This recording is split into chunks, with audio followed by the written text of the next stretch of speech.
Okay, what's up, guys? I got a good one today. And this one's a little different. No murder this time. This one's about a guy who pulled off the perfect crime and then straight up disappeared off the face of the earth. He robbed an airplane in the sky, and then he jumped out of it. And to this day, over 50 years later, nobody knows who he was or if he even survived. I'm Sketch, and this is case file number 3. So let's open the first page. November 24th, 1971. The day before Thanksgiving. A short flight from Portland to Seattle. A man walks up to the counter, pays cash, and buys a one-way ticket under the name Dan Cooper. Regular-looking guy, middle-aged, business suit, black tie, sunglasses, briefcase. The most forgettable man alive. Quick note. His name wasn't even DB. A reporter mixed him up with somebody else, printed DB Cooper, and it stuck. So the most famous name in mystery history, it's a typo. Anyway, he gets on the plane, sits in the back, and orders a bourbon and soda, lights a cigarette, totally calm. And then he passes a note to the flight attendant. Her name was Florence Schaffner. She's 23. A guy in sunglasses hands her a note. And honestly, she figures it's some businessman slipping her his number. So she just drops it in her purse without reading it. And Cooper leans over and goes quietly, "Miss, you better look at that note. I have a bomb." She reads it, and then he opens the briefcase just enough for her to see it. Red sticks, a tangle of wires. Whether it was real or not, didn't matter. She believed it. Anybody would. Then he tells her what he wants. And this is where I start to respect the guy a little, because his list is clean. $200,000 in $20 bills. That's 10,000 bills. 1971 money. So today that's over $1 million. And 4 parachutes, 2 main ones, 2 backups. And that little detail is actually genius. 4 parachutes. Why 4? Because if you only ask for one, the cops might hand you a busted one, figuring you'll die and solve their problem. But if you ask for enough to take hostages with you, they have to give you ones that actually work. This guy thought of everything. The plane lands in Seattle, and here's the thing. The passengers had no idea any of this was happening. Cooper had him fly around while the money got collected, calm the whole time, even paid his drink tab, offered to have meals brought on board for the crew. Polite hijacker. The FBI hands over the money and the parachutes. Cooper lets all 36 passengers go. And then he tells the pilots the second part of the plan. Take off again. Head for Mexico City. But fly it his way. Low, slow. Under 10,000 feet. Landing gear down, flaps down, cabin unpressurized. Back stairs left open. Now, the crew doesn't get why he's being so specific. But you and me, reading this file, we already know he's setting up his exit. The FBI didn't think anybody would actually jump out of a moving jet at night. It was considered basically impossible. Cooper apparently didn't get that memo, so the plane's back in the air. There's a few crew left, but Cooper sends them all up to the front and tells them to stay there. He's alone now, in the back, with $200,000 and a parachute, and somewhere over the dark woods of Southwest Washington, he opens the stairs, around 8 o'clock at night. Cold rain, pitch black. The plane's doing around 200 miles an hour. Cooper straps the money to himself, walks to the back of the plane, down those open stairs, and steps off into nothing. And I need you to picture this the way I did. He's in a business suit and loafers, dress shoes.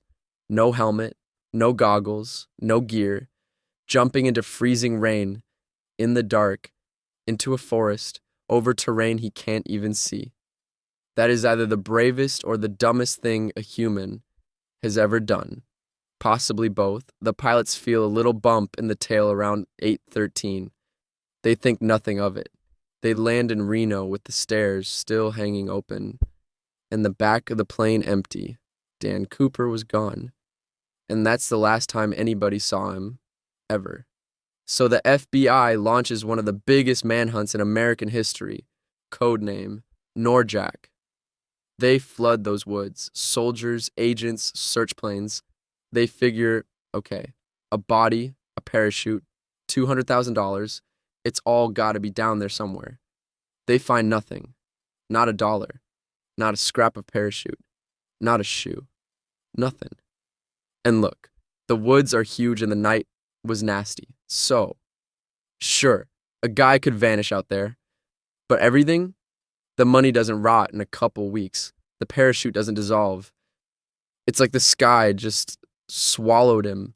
They interview thousands of people, chase down over 1,000 suspects, and for 9 years the case goes stone cold. Until a little kid on a beach finds something the FBI never could. 1980. A family's having a picnic on the Columbia River, a spot called Tenabar. Their 8-year-old Brian is smoothing out the sand to build a fire, and he digs up 3 bundles of cash, rotting, held together with rubber bands. $5,800 in 20s. And the FBI checks the serial numbers against the list from the ransom, and they match. It's Cooper's money. It's the only piece of him ever found. 9 years, and this is it. And instead of answering anything, it just makes everything weirder.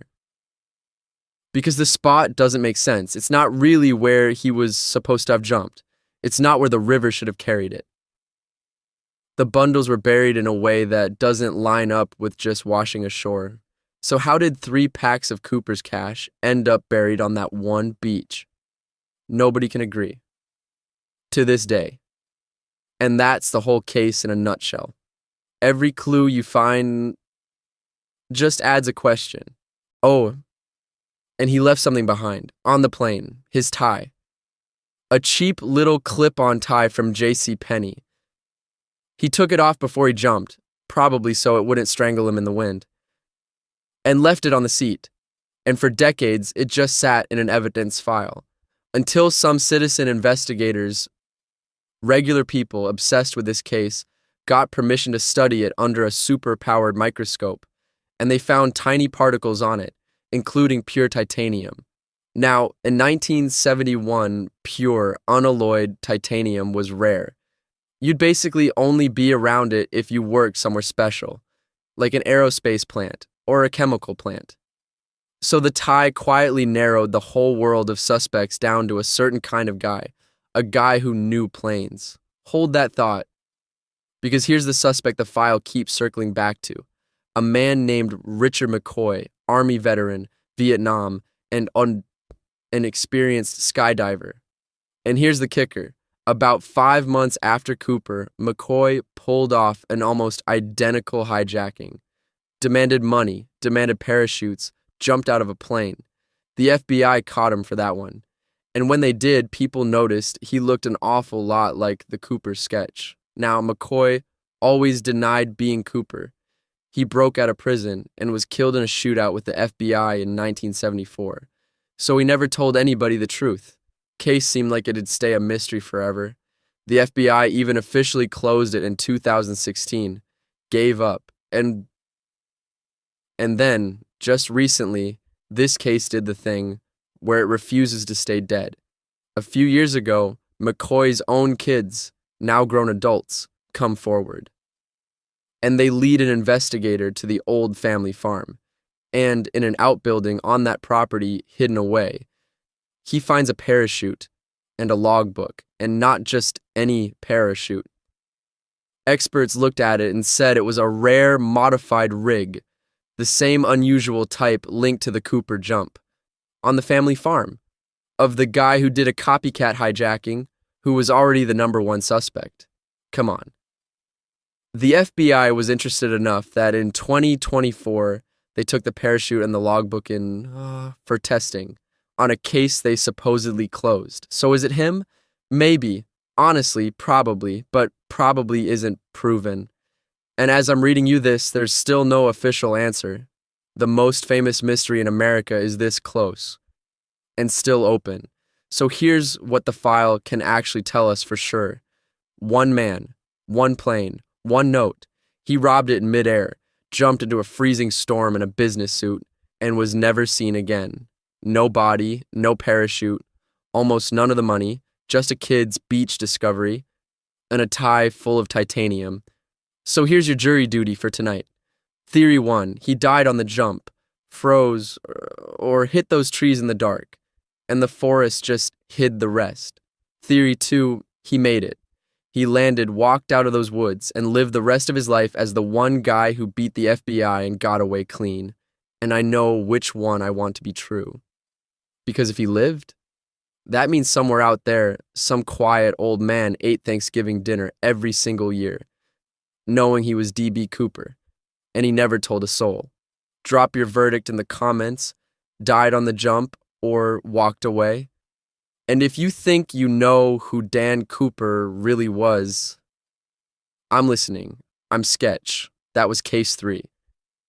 I'll see you in the next file. If you want another one that refuses to make sense, the family that heard footsteps in their attic, it's on your screen right now. Hit subscribe. Sketch's files stay open.